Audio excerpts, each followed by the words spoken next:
Awesome. Let me let everyone in.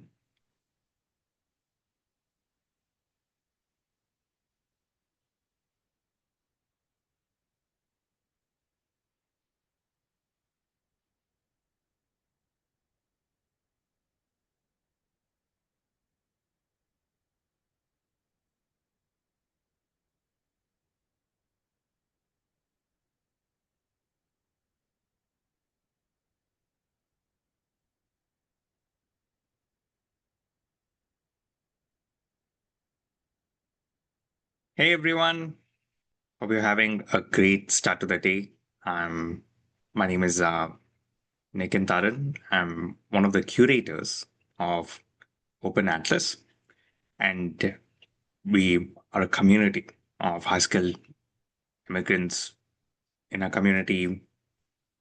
Some of the most important topics that we cover include admissions, jobs, life in the US, visas, and more. Today, we are very excited about the topic we're going to share. I'd like to introduce you to our presenter, Sridhar. Sridhar has deep expertise as an entrepreneur. He built and scaled a company in the semiconductor industry in India and across several countries in Asia, and came to the US to pursue his MBA at Columbia University. He's going to share his insights on how to craft successful business school applications. But before we get started, just wanted to get an understanding of each of your backgrounds. In order to conduct this webinar in a streamlined way, any questions you have, you can use the chat function. We'll get to them at the end of the webinar. And right now, would love to have each of you just unmute yourself and tell us where you're dialing in from, where you are in this journey. So, if you're an undergraduate student, if you're already graduated, you're a working professional, you're looking to get into an MBA program, and perhaps a fun fact about you, if you do fun facts. So, I'll start with you, Apurva. Apurva, you're first on my screen. Ah, Hello everyone, I'm Apurva. So right now I'm working for Mercedes-Benz and I have 6 years of experience after a master's MTech to be specific. So now I was looking to shift into product management. So I was looking for a MBA.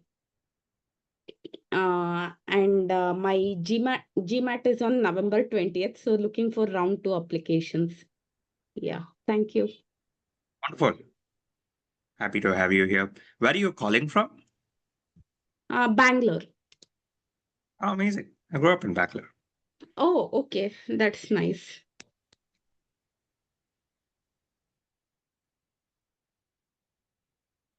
Moving on.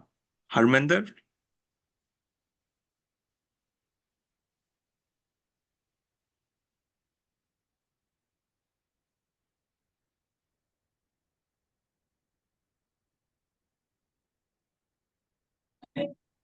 Uh, can you hear me? Yes. And I'm sorry for the background noise. I'll be very quick in introducing myself. Right now, I'm doing executive MTech from IIT Patna, and I'm planning to I'm planning to apply for Columbia Business School in the entry wherein I can apply in the Jan. I think it's like another 2-year course. That's what I'm planning to apply for. And with my job in the telecom, I have my startup Low Local, which I am working on the software part as well as the marketing part with my job. So that's my background. Amazing. Thank you. How about you, Divyam?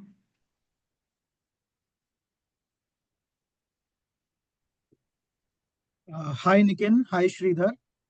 I'm Divyam Saraf. I'm we are attending the meeting from Mumbai, India.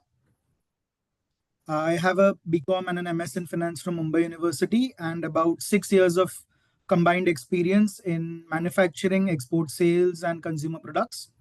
I'm looking to apply to MBA programs in the coming few months, and my targets are INSEAD and LBS right now.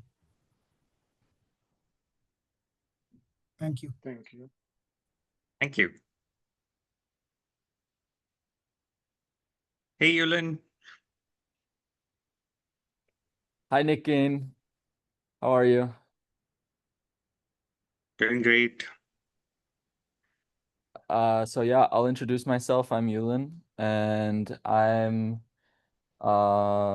currently work in education, and I have before that I was doing sales. I have about 3 years of work experience, and I'm looking to pivot into finance. So I'm planning on applying to MBA programs and finance programs. And yeah, thank you. Amazing. Appreciate you joining us. Thank you for having me. Thank you. Vedant. Hey everyone, I'm Vedant. I have 3 years of work experience in commercial real estate finance. I'm from Mumbai as well, and currently I'm on a career break pursuing an infrastructure-based AI tool. And my goal is to pivot into infrastructure advisory and consulting via an MBA. Amazing. Thank you, Vedant. I guess someone is logging in and out. We'll come to them later. And I see Santosh. Santosh Shivan. Hi. Can you hear me? Yes. All right. So I am Santosh. I'm calling from Michigan.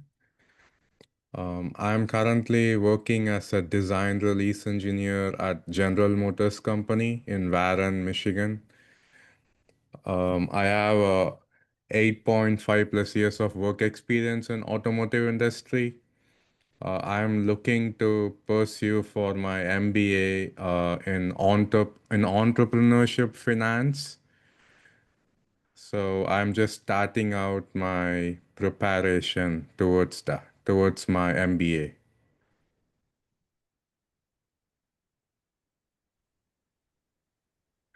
Thank you, Santosh. Thank you.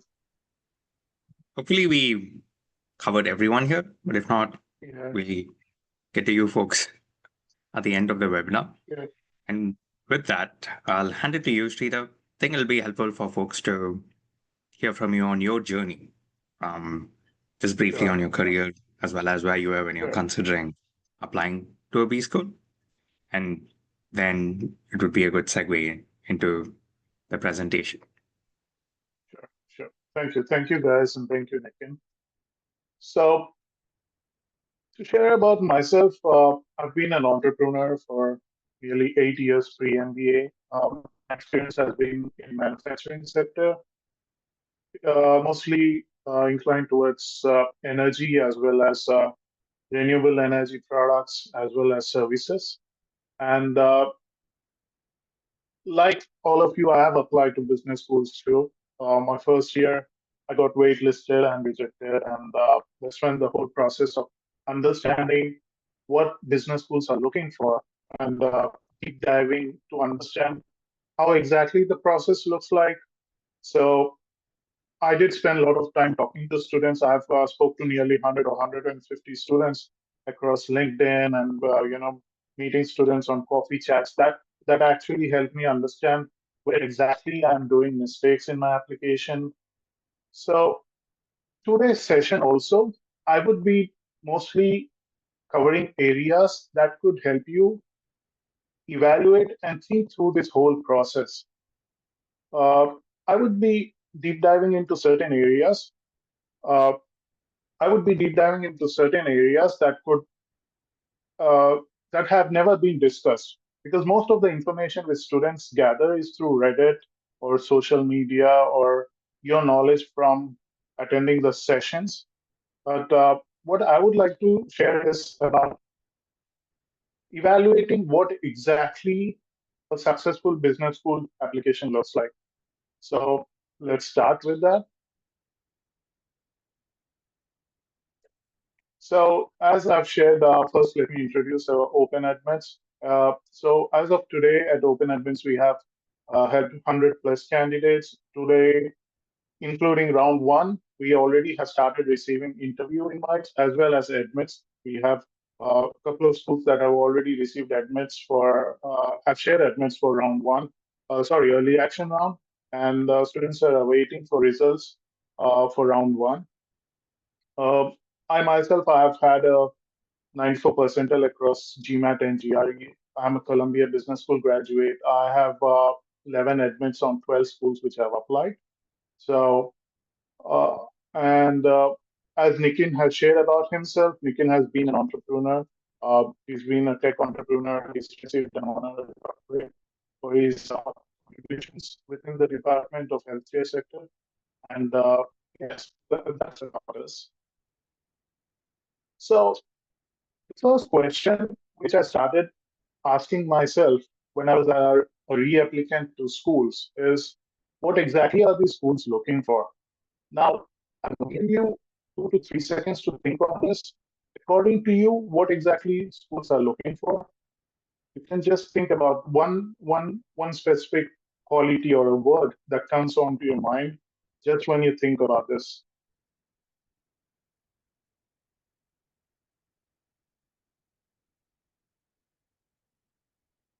Yeah. So some people say, when I ask this question, even today, some say they're looking for leadership, they're looking for impact, they're looking for someone who can make a change. Some say they're looking for someone who has great academic stats. So all the answers are right. I won't say anything is wrong, but the most important thing which I feel that students struggle is connecting the dots. So what do I mean by that? How do we connect all these qualities and understand how our schools evaluating the candidates? So what are they really looking for, and how do they evaluate those qualities which you think our schools looking for? Now, let's understand this point. First thing, vision. They need visionary leaders. So let us understand this point. They want any school you want to apply, they want to evaluate to understand, is this guy really a visionary candidate? Is he someone that can bring a meaningful change to a specific society, community, industry, a group of people? Is he someone who can give back to the society or a group which he's been part of or which he wants to be part of? This is the first and most important thing any of top schools evaluate. The second thing, they want to understand where are you in your current journey of your career. For example, let us say you're a software engineer currently, and and when you're stating a specific vision to make a difference, you're looking at something. What are the gaps in his profile currently that is not allowing him to achieve that vision? Because your gaps should clearly resonate that they are stopping you from achieving this vision. And please understand, vision is not same as goals. Goals are a specific stage where you reach to achieve that vision. So let me explain more about this. I'll be sharing a case study on this to explain how it works out. But schools understanding, like, where are you currently in your career? What are the gaps you're currently facing and is stopping you from achieving this vision? And understanding how an MBA will provide you the resources to overcome these gaps. Have you clearly identified these points? That is candidates with work experience. Because when you share your vision, they expect that you are showcasing the career trajectory also. Where are you currently in your career? What are the gaps you're facing? How can you overcome with the help of a business school? And the next comes a specific business school. How does Columbia specifically answer those gaps? How does Wharton specifically answer those gaps? And did you identify the resources the school clearly offers to overcome these gaps? This makes a difference from a candidate who clearly understands his career trajectory and clearly understands the research schools can offer. Now, then next comes, are you the person who can clearly invest himself in this program? You need to identify if an MBA program is the right thing for you. And this is what schools want to understand too. And then school is looking at your holistic application to evaluate if you have clearly identified everything and if they believe that, yes, he is fit for this program. And this is observed through your essays, your resume, and through your recommendations.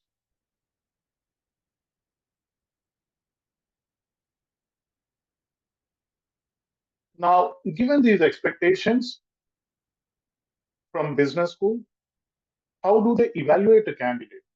How do you provide evidence here that, yes, this is what I want, this is what I need from you, and this is what I want to achieve, and this is the reason I'm applying to your program? Now, the next point is, how do they evaluate if this guy is the person we want, or is this guy telling the truth? Does he really know that does he really vouch for his career trajectory? Like, if we provide the resources, is he credible enough to give back to the community? This is evaluated in three ways. Academics. Of course, what does your undergrad, your GPA, your GMAT, GRE scores show your analytical ability, your learning capacity. Like, if you're sharing that an MBA program helps you by providing certain set of skill set, for example, if you say you're looking for taking courses in business analytics or data analytics, they do evaluate, are you capable enough to understand the curriculum which they're going to share? Are you capable enough to go through the case studies? Can you evaluate those factors? So these are the things they are evaluating constantly. And second comes professional achievements. So when you share a specific set of goals, let us say you have been a software tech engineer and you're looking to pivot into tech consulting or strategic consulting, they want to clearly evaluate, do you have the minimum professional achievements that can help you to transfer to that career trajectory which you're looking to achieve? This is evaluated through your resume, through your recommendation letters, and your work experience depth. Yes, I have had candidates with 2.5 years or 2 years work get into M7s. And but yeah, they have shown that professional achievement by clearly showcasing what they are capable of in their profession.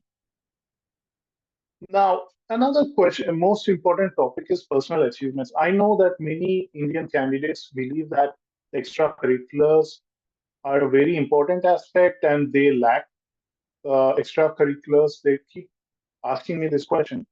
But you need to understand what exactly is personal achievements here, or what exactly does extracurriculars or volunteering or community experience means. Since you're stating a visionary vision to the schools and the goals you're trying to reach, and you are telling them you want to give back to a specific sector or industry, or you want to make a difference, it's your personal achievements that showcase them that, yes, he's been a leader, he's been someone who shows up when there's a problem, he is someone who stands up when his team requires. This is evaluated through your personal achievements. That is the reason every school, or most of the schools, they have a specific question that asks you about share your inclusion experience or share your leadership experience. Because how you behave in a specific team or a group, that speaks everything about how you're going to take things forward in the future when powerful resources are provided to you by business school. So these three pillars are the main evaluation of your MBA application. But yes, some say I have low GPAs. Yes, I understand they are low GPAs, but they are not always they are not always matters, because there are people who have showcased, who have performed well on GMAT and GRE to showcase that yes, we can handle the curriculum, we can handle the quantitative skills or tests that are being provided at the program. People have done extra courses, they have shown other sorts of achievements. Personal achievements, yes, people have always stood up for something at some point in their life. So, and professional, yes, we all have come from a professional career experience, whether it's entrepreneurship, yes, failed entrepreneurship. I have showcased that I've sold my company before MBA, and I've shown that, and it worked out perfectly for me. Many of M7s and P15s have invited me, and I've given my interviews, and I have got 100% scholarship at a couple of them. So professional achievements are not only about successful ventures or going into MBBs or who has worked in investment banks. Anything you can be a, I've met people who have done sales. I've met people who have done marketing, digital marketing. He's run a freelance digital marketing on Fiverr, and he's going to Ross. I mean, he's already in Ross.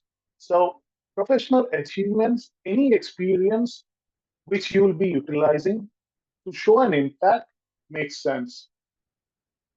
Most importantly, schools want purpose, and it's not perfection, authenticity, and self awareness. Self awareness about what you want to achieve is the most important thing.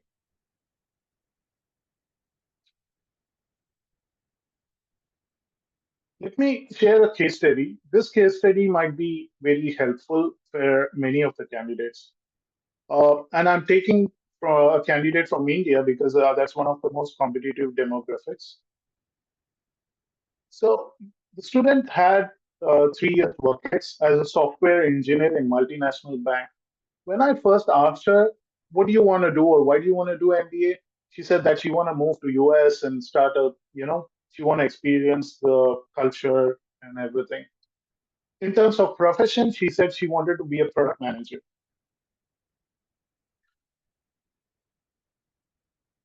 When I asked her why she wants to be a product manager, she couldn't answer that.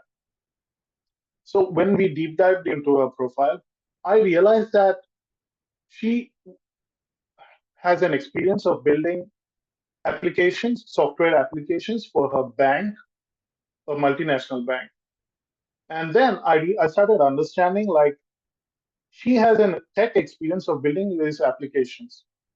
That's where we started brainstorming, and we realized that a powerful vision for her would be to use her tech experience, integrate it with strategical knowledge, which she will gain post MBA, to build applications and provide finance and create financial inclusion by building applications for regional banks in India. So for that, she had to, because she started studying the regional banks, and she started understanding like why regional banks cannot afford consultants like MBBs for this problem. So this is an impactful vision we try to build. So we also evaluated why she needs MBA and how she can understand, how she can learn specific set of practices, strategic leadership, and prepare herself for management consulting program. So her post MBA goal was to join management consulting. After joining management consulting, she would be starting her own consulting firm that would offer these services to regional banks, on offering problems such as frauds or speeding up the processes, optimizing the processes within regional banks in India. So in this way, she could build a financial inclusion and empower these regional banks. Now, this is an impact. This is an impact vision that schools are looking for. Like I said, they would be evaluating these points, and they have evaluated this through her academic skills. Post-academic skills, they would also evaluate through her professional skills. Of course, she's submitting her recommendations and resume to show her skills as how she's built applications. And personally, yes, she's done a volunteer experience at school, and during the time she's done corporate experiences. So this holistic view is what led a student with 3 years work ex just before the start of the program to get into N7 school.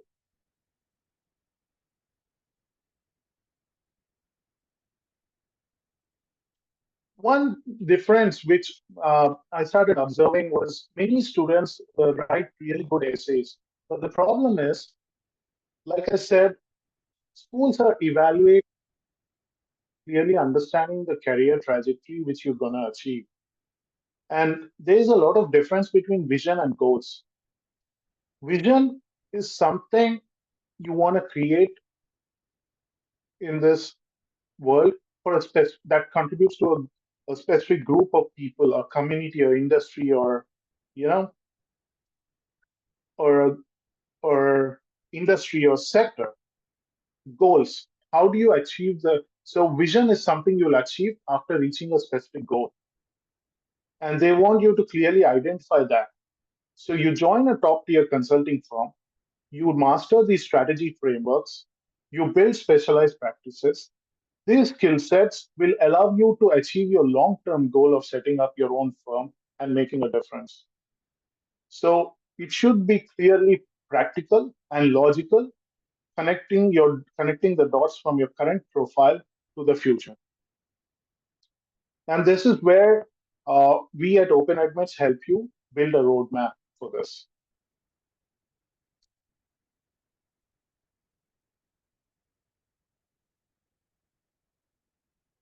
The next important thing which I see among many candidates who come for doing analysis is resume building.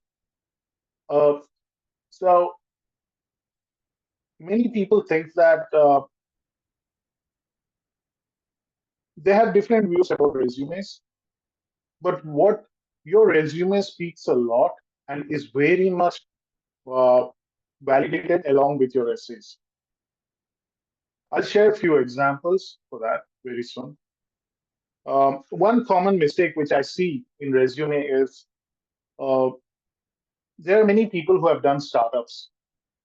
And I see that people show full-time corporate experience and a part-time startup experience. And they provide a vision to schools. So for example, I know that someone, he's working in a corporate company that was offering some home services. And he was running a startup in a tech. And he shared his vision is to start his vision is to start something related to organic farming. The problem is you're working in service industry, you're showing part-time in tech industry, and you're trying to get into organic farming industry. And I miss the connection of why you need an MBA for this when you're already doing that. Rather, I would remove the tech industry and I would go ahead with the service industry and build a vision according to this. You don't want to include everything in your resume, though you have done a couple of things that have been part of your career trajectory. Because, like I said, they are looking for students with a single career trajectory who has a vision and clearly understands the resources schools offer them.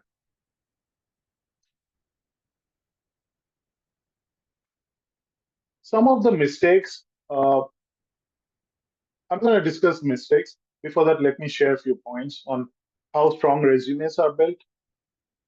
First and foremost, action is very important.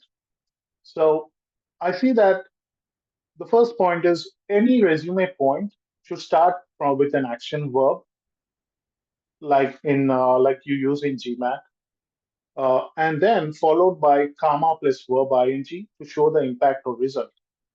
I have seen students saying that responsible for optimizing uh, supply chain, uh, responsible for driving a specific project. It's not like that.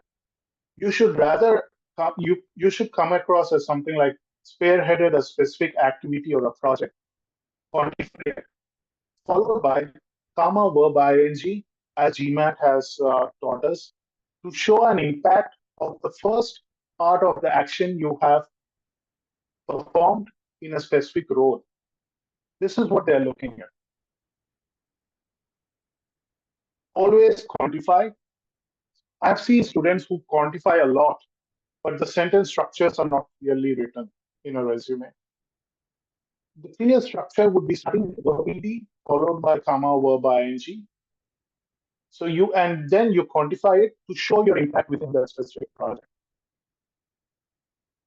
Like I'm showing you an example, spearheaded a cross-functional digital transformation initiative across 3 departments.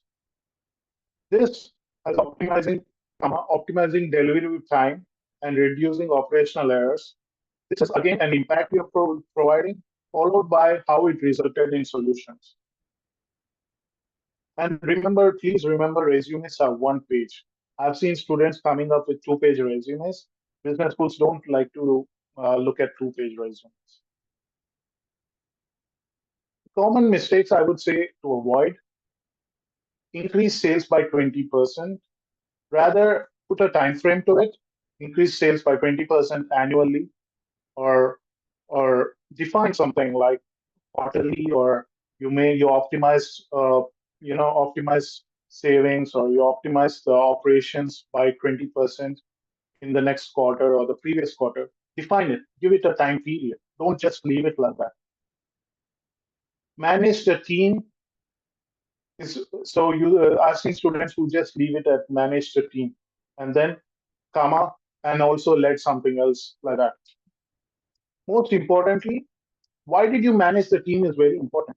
If you have led an 8-person team to launch through a product launch, that is very important. You define why did you manage a team. You can't just leave it like that.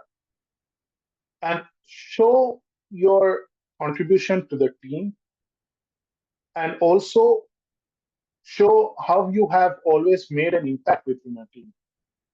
Drive the team. That's the most important thing. They want people who drive projects as a team, not as an individual. Stay focused on your vision and goals. If you're talking that you are a person who has been a tech software engineer who's built applications, try to show that in your resume. Because if you're connecting as your post MBA goal to get into tech consulting and you're looking for strategy knowledge, show them that you bring that tech knowledge and experience. But in terms of clear projects, quantifying it. And also sentence structuring is something I've seen many students lack in building resume sentences. Tying it together, that makes your complete story arc, who you are, what is it that you're lacking, but what have you done as of today?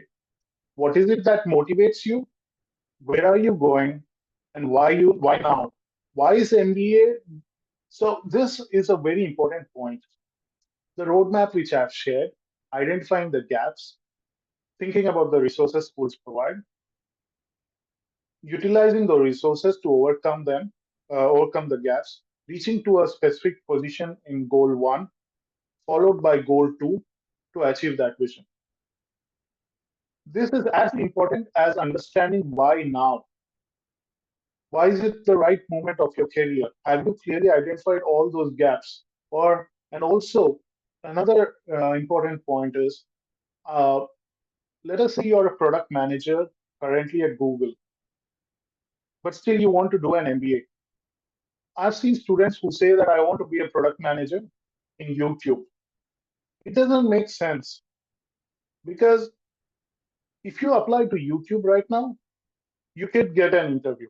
And business schools are not interested in even, they would be thinking like, Why hasn't he applied till now? Why does he need an MBA?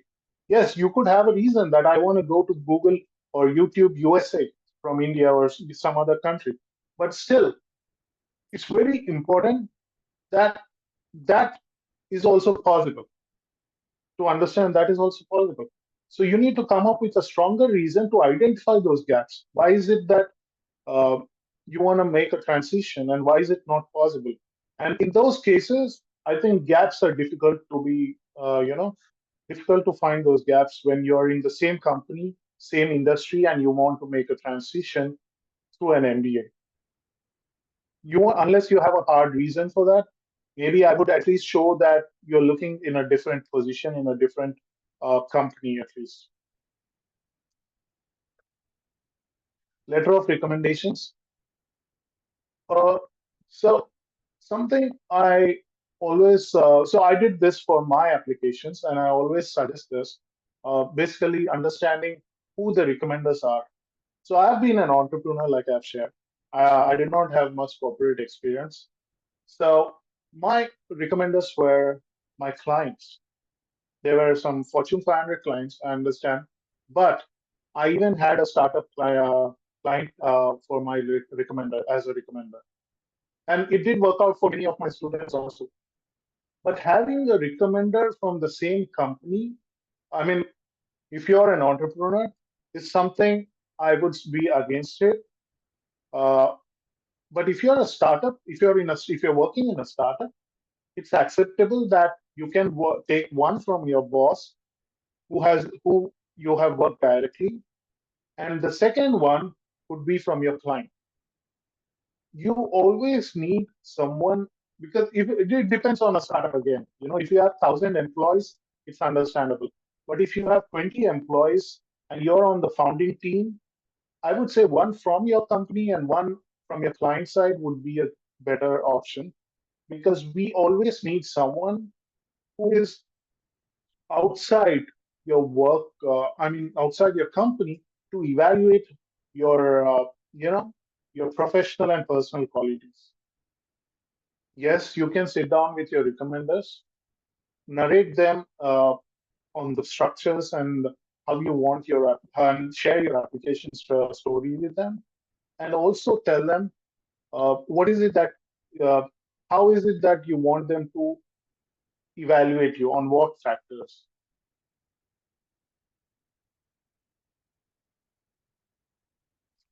So this is very much about today's workshop, and I'm happy to take any questions.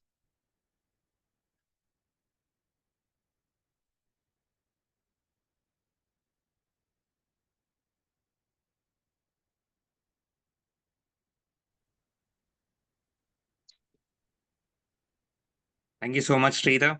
It was a very detailed and informative presentation. So, in case folks have questions, feel free to raise your hand, or you could put it in the chat too, and we'll answer them in the order that we receive it. And if you, again, prefer to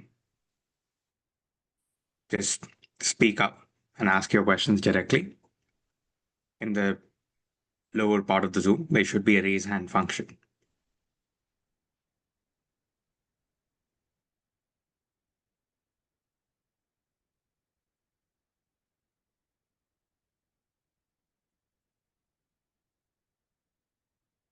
Yes, please go ahead, Apurva. Hi, Nikin. Hi, Sridhar. Actually, I've had this doubt from a long time. So, suppose someone would have built a startup right from the scratch, they would have had VC interaction, all those things. That is one part of the applicant, and there is another applicant who might have fared quite well in the corporate, like having patents, innovation, saving the cost for the company. But when both these candidates apply to an MBA college like Stanford or MIT, how the university would look at both these candidates? Because the candidate who would have had startup, who would have built startup and sold it to some crores of rupees, but that advantage won't be there for a person in the corporate, but they might be having this innovation kind of upper hand. So how would this fare from the university's point of view? Great. So, okay. So what I would say is, I get questions like this. The first thing I want to ask is, you have shared only from the professional point of view. Okay. When applications are being looked at, they are holistic part. So I need to know more factors about academics and where are they currently in their career, at what time are they applying to the program. These factors are also very important. Okay, so I cannot just say on that point. But when you're talking about just understanding, just evaluating this based on a startup founder who's raised millions of dollars, and someone who's worked in corporate experience with patents.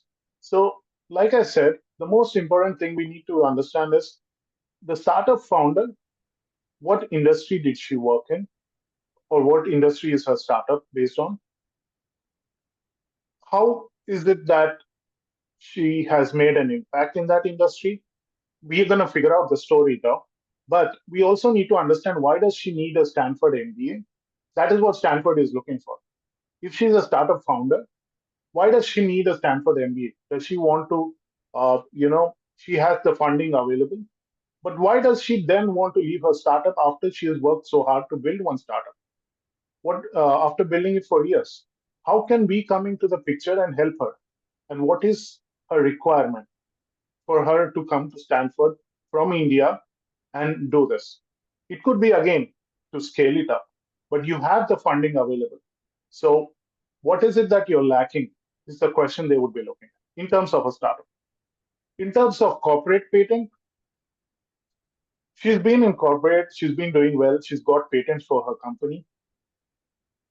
If she's got patents for her company, how is the company treating her right now? Like, what's her role? Is she promoted, or is company sponsoring her education? Or if not, after receiving patents, where is she standing currently? Like, she wants to leave the company and do what? She wants to start her own company.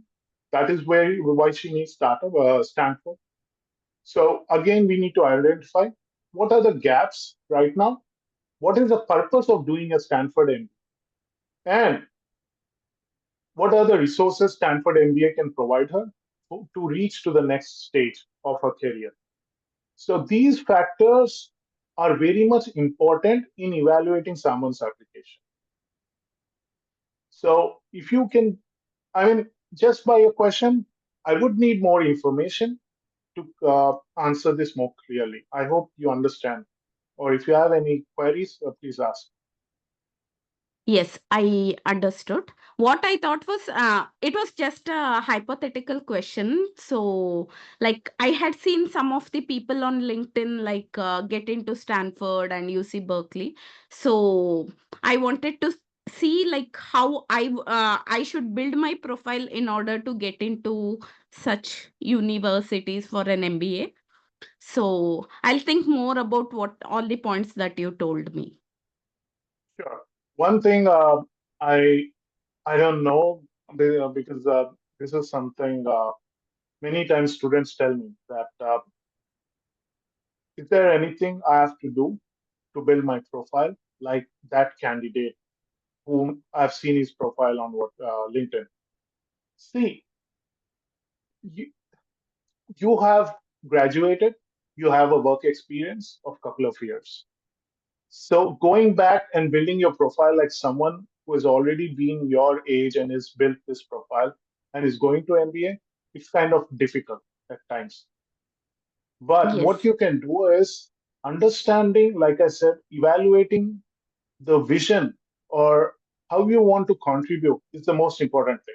And then trying to fit in what an MBA program or a specific business school program will provide is something that would help you.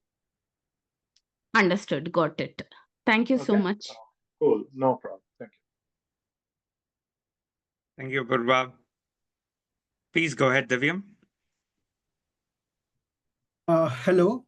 I wanted to ask a question about the optional essay that many schools have as part of their application. Oftentimes, there might be certain things that are less than ideal in our applications. And when we use the optional essay to address these issues, sometimes instead of helping us, it can hurt our application.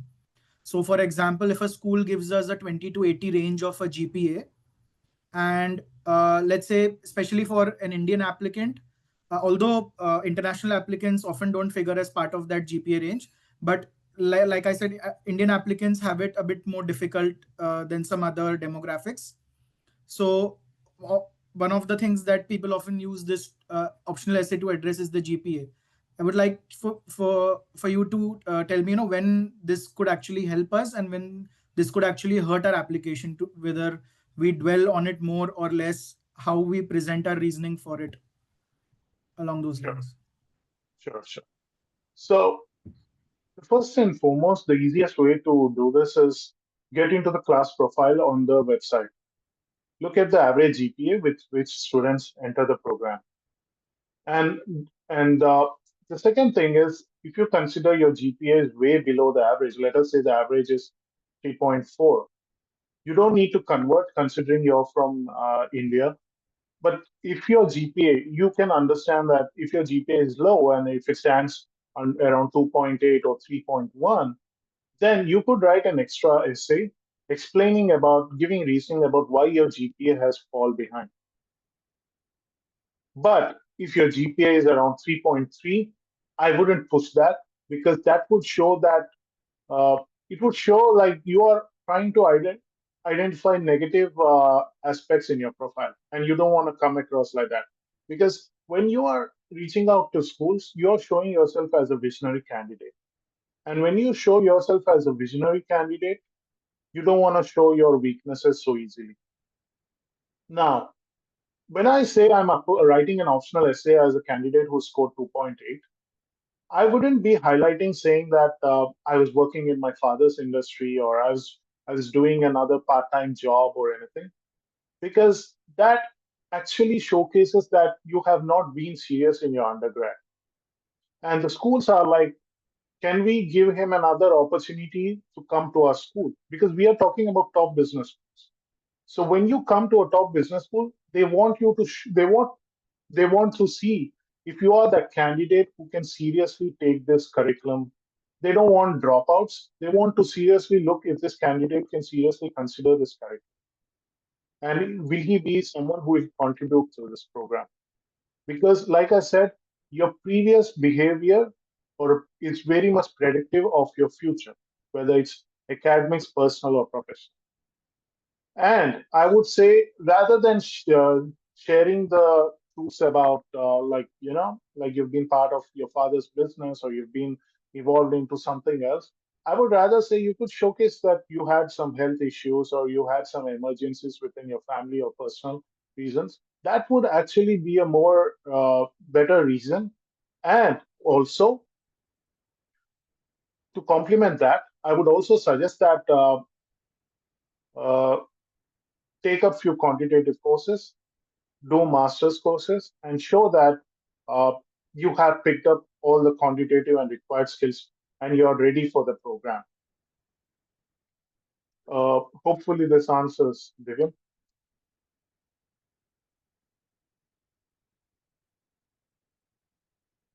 You're on mute, I believe. You're saying something.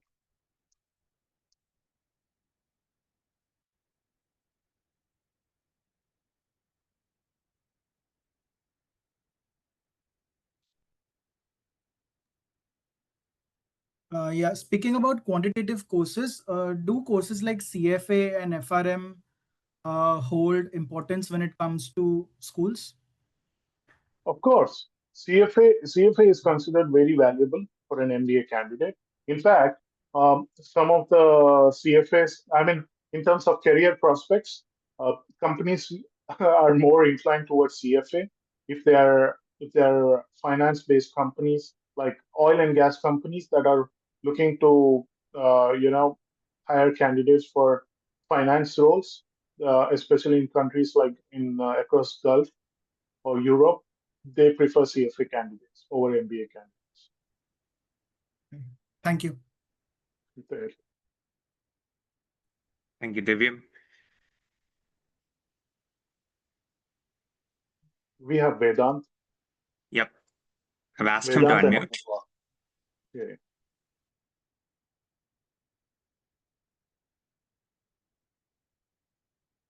Vedant, in case you're saying something, we're not able to hear you.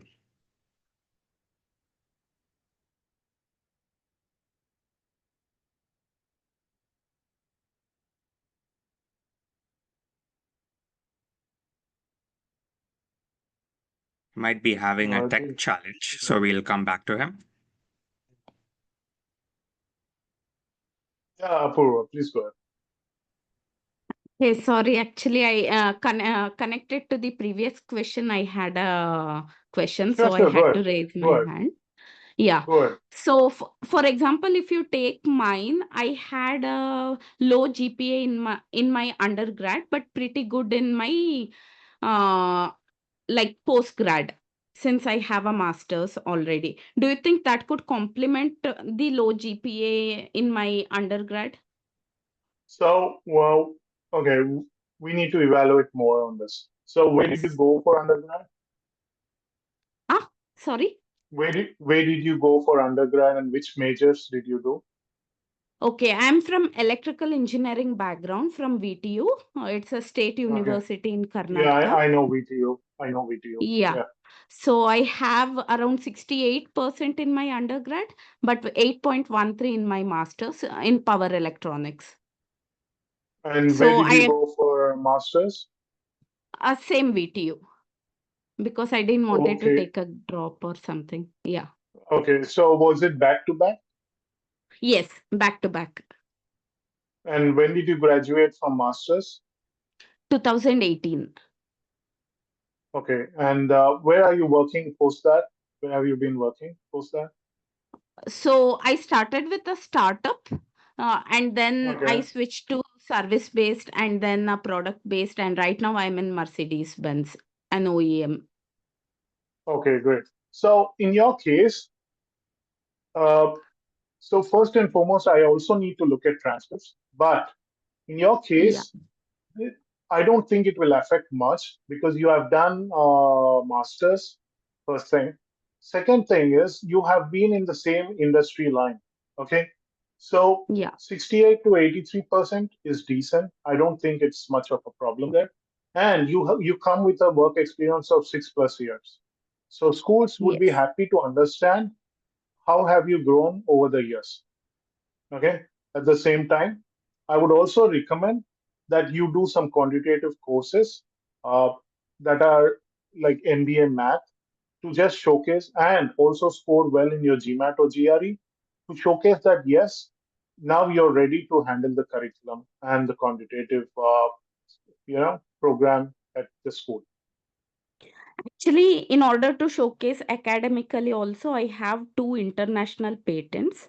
And then I'm a visiting faculty for a course in IIT Hyderabad too. That's great. That's great. So that's what I'm saying. See, we all have difficult times at some point in our career. Okay. So it's not necessarily the predictor always, but there are some things they do evaluate.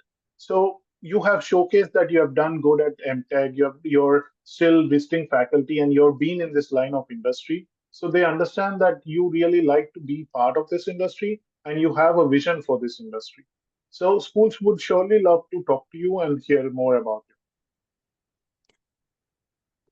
Okay, got it. Thank you so much. Actually, I No was problem. quite skeptical about applying to top universities because of this, and you cleared my doubt. No Thank you. problem. Let me explain. I'll give you just a simple case study. I've had a student who has been only doing digital marketing, Fiverr. He's been working on Fiverr, and of course, his revenue has been more than 500,000.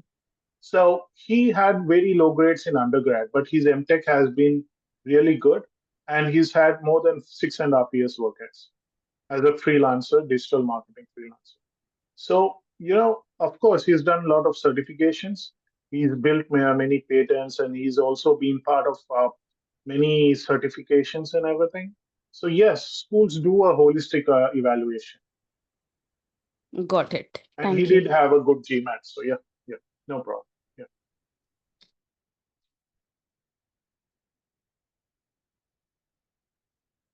Hello, can you hear me now? Yes, Vedant, Yeah, you're good please with go it. ahead. Please go ahead. So I just had a question. So I'm taking a venture here to build out a proof of concept. But in case I don't wish to go down the commercializing route and choose to do an MBA just to sort of like frame it as an upskilling project, and I like my goal is to eventually get into consulting within the industry on which the product is built or the proof of concept is built. How should I sort of frame that without it like looking like damaging to my profile? So first and foremost, don't think that a failure is a damaging point, because it's a learning point. Okay, because uh, the point we have to evaluate is, you're talking about the venture you're trying to build at this point, but I want to know what is the venture related to, and have you had previous experience related to that venture. So let us say 6 years you've worked in a fintech industry, and then and currently you're trying to build a product within fintech, and you've failed. That's not considered a damaging aspect of your career. It's something you have taken a risk, and things may not work out. And schools are happy to learn happy to evaluate on what did you learn from this failure. So please don't consider that it is a failure. And my only problem is, uh, if you have people who are working in one specific industry, like you're working in fintech industry, and then you start a restaurant and the restaurant fails, you don't want to put that on your resume, because it's like you're talking about a vision to grow within fintech industry because you have a profile within that industry. On the other side, you're trying to show a restaurant business that is nowhere related to your vision. So schools will be like, this guy is all over the place.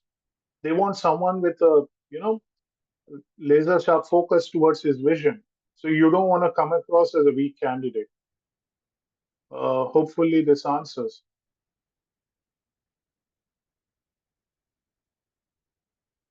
Yeah, it does to an extent. Thank you, Sridhar. No problem. Yeah. Yeah, please go ahead, Vara.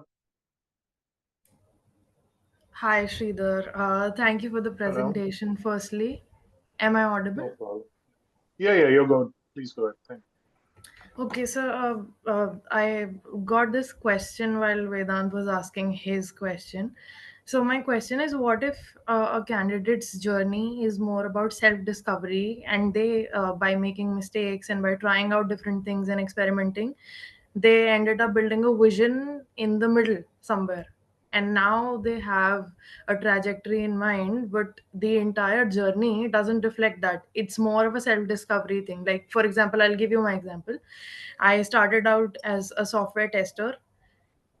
Midway, I came across product management as a field. My friend told me about that. I did a certification on it. I got really interested in it. So within my organization, I switched to a business analyst profile. There were no product management profiles. That was the closest that I could get to product management. So business analyst 1 year. Now then there was a year gap where I was preparing for CAT and all. That didn't pan out well. So right now I'm looking for product management roles. I'm eyeing a very nascent startup. So it's a high ownership role, sort of like a founder only, but a product manager who's handling the product from end to end. So that is something that I'm going to work on for the next 6 months or maybe a year. And this is my journey. So like you said, that they're looking for candidates who are laser focused. उन्हें vision पता है अपना कि ये ही करना है, but मैंने तो अपना धीरे धीरे फिगर आउट किया, मिस्टेक्स करके, एक्सपेरिमेंट करके, हाउ डू आई मतलब you. Use this. या I'll tell you. So I'll tell you. I I think so. When you apply to business schools, after you get admitted, there is a background check that happens. If you have attended a specific company, and they evaluate through your recommenders and everything. So I had this candidate. She worked in every company for 1 year. She worked in 3 companies for 3 years. And then when she got admission in the background check, she left that company by then. So then when she reached out to the admissions committee saying that I have left this company, the response from schools was that we understand that nothing is predictable. Everything is uncertain in today's world. So you changing companies does not really uh, reflect your career, and we don't take it seriously. This was when she left her company 1 month before her application. And schools have specifically asked her if she was working in that company still during background check. Now, coming back to your question, so you are worried about the failures, or you're worried about the switches within the companies, or you're worried about because I don't see them as failures. If you really think they are, there is no failure. You have learned across the industries that would work for you, and you have moved on with your career. First thing is that. Second thing, the most important thing which I would look at is connecting the dots. Every profession or career transition you have made, we need to understand what have you learned, and every time you have learned, how have you taken it forward. So you said you worked as a product tech testing. That's great. Testing. You haven't shared what do you work. I'm assuming you have been in software testing. So you have been testing the applications. That's good. And then let us move on to product management. Of course, from testing, you have learned, you have understood certain areas where you could implement your skill set. And that is how you went on to product management, for which you have done courses. From there, you have understood that it's not just about how you manage products, it's about how you implement those products to make a meaningful impact. That is where these business analysts come in place. They understand the business, they analyze it, they understand what kind of products have to be utilized to grow these businesses. Post that, you're looking for jobs again, that's great. Now, so we are connecting the dots. We are moving across the startups. We are moving across the companies. And we all have been there. Everyone in their career, no one's career is constant. I have run a business that has failed, and I've come to the verge of selling it, but I did not sell it. Then again, I did I diversified into new products and services. So we all go into different stages. We all constantly learn and grow. So please don't consider it as negative or a failure or anything.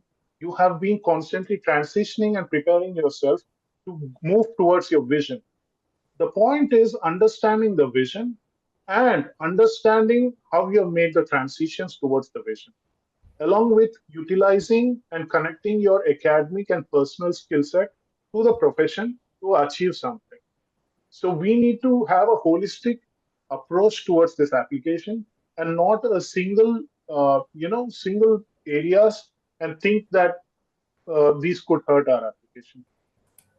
Hopefully this answers. Yeah, definitely, Sridhar. Thank you so much. No problem. No problem. Yeah. Yeah, Harminder, please go ahead. Sridhar, first of all, thank you for sharing your story. And I also thank all the people who have been passionately asking their questions, and it has actually answered many of my questions. So before I ask my 2 questions, I really want to share, that the one track that you told about goal and how it tracks back to the vision, I could connect to it because I'm sharing it because my question in the end relates to, even if the things are fulfilling, why I am feeling a challenge in my head and heart. So the first thing is that when you said goal to vision, the low local app that I'm starting, because I'm in IIT, I have to have a research paper. I wrote research papers with Columbia as well as Stanford alumni who are with me in this. So what I have done is when you said vision to goal, so unknowingly or because I had a passion to join Columbia, so I have written this paper with Columbia and Stanford, and it is about how to do a CLV and churn analysis and AI in sales and marketing, so that I could help these local, as in local businesses who can deliver themselves and they would not need Swiggy or anything. So that is my goal I've been building upon through small things like my say research paper and my app that I've launched and stuff like that. So the same example that you gave, that she wanted to help local banks and all that stuff. But my challenge is, the first challenge is that I have been sticking to my company because they pay after 10 years for your MBA and give you sabbatical. So in that journey, I have given up on AVP and whatever were offered to me. I have those emails. I don't know if I should be sharing them with my application and all that stuff. The second biggest challenge is that my years of experience is really huge. So that I feel, and my company does not pay for anything that is not regular MBA. They do not pay for executive MBA and all that stuff. So that is the biggest challenge. 20 years of experience is huge for applying So for a let me regular MBA, I understand. guess. So let me understand your question. So you want to do an MBA, you have a lot of work experience, and you're wondering how do you uh, how do you build that credibility with the school and showcase your application, a strong application? Is that correct? The question is a bit different too, because somewhere in my heart I know the application goes towards good strength, because I had talked to alumni and shared my paper and the my SOPs and all that stuff. My challenge is any consultant, admission consultant that I talked to did not really positively talk about, because students were generally in range of below 10 years when they were in uh, MBA colleges, in the regular MBA. Couple of questions. What's your work ex? It's 20 years. It is in IT 20 years. completely. Correct. So the first important point is understanding why do you need it and where do you want to do your MBA. Okay, so for that, I think what I write in my SOPs is, and what I feel is that because I have these two startups at the same time, I do not want to waste my time in trial and error. I want to learn from them and be successful as soon as possible, rather than learning from books and applying in the market, and then from trial and error understanding where was I wrong. And because I'm doing it with my job, so I want to have skill sets quickly within 1 or 2 years and be successful and not make mistakes. So the problem here, actually, you have shared what you have written in the essays, but my question is again, why you need personally an MBA? First thing is that, okay? Second thing, you want 1 or 2 years of experience of launching products or launching startups, and you want to build that network. There are many ways to do that, which are alternatives to an MBA. And that is why schools would be looking at your application in a different way. Okay. So here, the most important thing I'll tell you, it's not about consultants rejecting you or telling you can't do it. It's first and foremost understanding the logical reasoning behind you spending 200,000 at this point of your career in a program. What do you achieve? So you take a debt, you move to this country, you move to US or Europe or anywhere, you spend 200,000. What is it that you're spending 200,000 and getting into debt? Is it really worth? Is the first question. Let us say you move into Stanford. Sorry, let us say you apply to Stanford and Stanford is evaluating and you're telling that you want to learn network and all. In your class, the average work experience or the reason work experience is it reflects the maturity and the learning you will gain from your classmates. Everyone in your class would be of 6 to 10 years max work ex. You have 20 years experience. And that is really you. I mean, you're at a stage where you have learned a lot. You are at a stage of launching things, building things. You have a great experience. What for you to invest 200,000 and to learn from them is not something that would add value if I'm talking from your point of view. Okay. But if you're looking at the brand value of Stanford, you want Stanford on your paper. You want to meet these smart people from Stanford or Harvard. There are many ways to do that. There are other executive programs. Stanford, I think they have MSX program, or MIT has MIT Sloan program. That is for people with your work experience that are considered alternatives to 1 year alternatives to MBA programs, but they are 1 year in MSX or MBA programs, where you actually meet those people of 15 to 20 years. You talk to these people who have worked in largest companies, Fortune 500 companies, top 10 global companies like Apple, Cisco, and all these people, and you get to learn. That would actually help you to build your startup. The point is understanding why you're spending 200,000 is very important.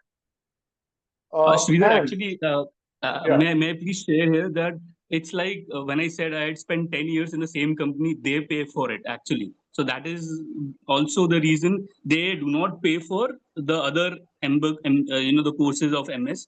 They actually pay for regular MBAs and not executive MBAs. That was a challenge actually, which I actually shared in okay, one of the questions. okay, cool. So my point here is, uh, coming to the school's point of view, they would be looking at a candidate with 20 years of work ex. How much would you actually learn from the program is what you have to clearly identify. And the resources which school will provide you, how much would they help you in achieving your vision? That you have to clearly identify. If you're not able to identify that, that will be an issue for schools. They would want to fit you into, see, schools would want you to fit into their program for sure, but they also want you to they also want to know if you have clearly evaluated the resources which school will provide you to make that transition in your career. And since you said that your company would sponsor you, you would be saying that your what would your post MBA goal be? Would you be telling you want to do a startup? Then they would also want, see, many times when when companies sponsor you, they expect you to go back to the same company. So if you're not going back to the same company and you're going to a startup, there is a logical evaluation that will be done by the schools. Right. So, these are the points we have to sit down and brainstorm. And after 20 years of WorkX, how much does MBA program with 5 years WorkX, average 6 years, how much would you learn is the question which I want to ask myself a lot. If you want the experience of the program, I know that these companies are only sponsoring for your 10-year program. But you also need to evaluate that this 1-2 years of break in your career and then going back to the same company, how much of this you would learn on from your side. And from school side, they will identify if you have identified the resources. They'll figure out if you have identified the resources to make a career transition. And if you're not making a career transition and you're saying you're going back to your same company, at least you should show that you're moving to a leadership position for which an MBA would help you. And now, moving from in the same company in the leadership position, trust me, after 20 years, you need to show some real reason for that. I'm just trying to bring the logical and practical reasoning here.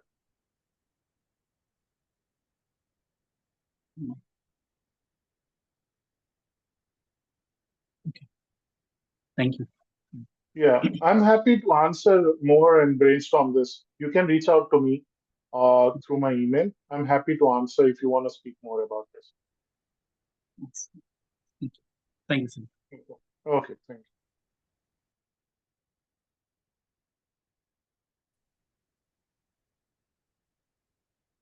We're about 10-15 minutes over time. So thank you everyone here for being flexible and Sridhar for patiently answering people's questions. Thank you, guys. And It was nice in terms answering of your next questions. steps, we'll share a copy of this presentation. We'll share a copy of this recording in a day or two. And if any of you want one-on-one time with Sridhar, you can schedule it using the link here. So this link is accessible on our website as well. And then we also have Sridhar's also accessible on his email. So please feel free to pick some time on his calendar to get some more personalized feedback and advice. With that, thank you all Thanks, so guys. much for joining us today. Thank Have you a for great joining weekend. us. Have a We'll great be week. doing a few more of these, and we hope you'll join us the next time.